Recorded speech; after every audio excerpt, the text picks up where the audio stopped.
Yeah, I think, even though he was predicted to win by some polls, because polls are so unreliable here, and also because Mr. Tinubu was, that's Bola Tinubu of the All Progressives Congress, the ruling party, he was the governor of this state from 1999 to 2007. So people did think there was a chance that he'd win it.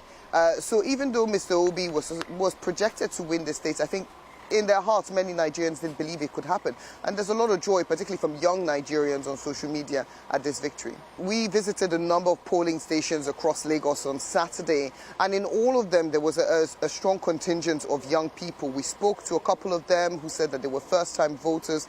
They decided to come out because they're disproportionately affected by issues like unemployment, by the poor economy, and they wanted a leader that represented their interests a little bit more. And they really thought that Mr. Obi, who they see as somebody who's cautious, who's frugal, who's not so interested in kind of the trappings of power. They really see him as a credible alternative to the two parties who've ruled the country since it transitioned to democracy 24 years ago. So I think definitely the impact of young Nigerians in this victory in Lagos can't be overstated. It's really important to stress that this is just one state, and actually the turnout, early indications are that the turnout is not as high as people expected. There were 7 million registered voters in Lagos. We're not quite sure on the total number of people who showed up on election day, but it looks like it's about 1 million or 2 thereabouts. So certainly not a victory for Mr. Obi nationwide yet. So far, only one other state has announced its result. That's the southwestern state of Ekiti.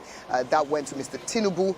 The other two parties says they will be questioning that, they will be challenging that. So it's going to be a really long process before we find out who's won this. There's of nervousness there. The streets of Lagos are definitely a lot quieter than they usually are. I mean, traditionally, if traffic was as it was, Lagos is known for its terrible traffic. If traffic was as bad as it usually is, it would have taken us an hour to get here, and we're here in about 20 minutes. So definitely things are quieter. I think people are staying home cautiously, looking at results trickling in, looking at social media to see what the reaction is, and waiting to see what happens. People aren't too impressed by it. This was meant to be a new beginning for Nigerian politics, transparency.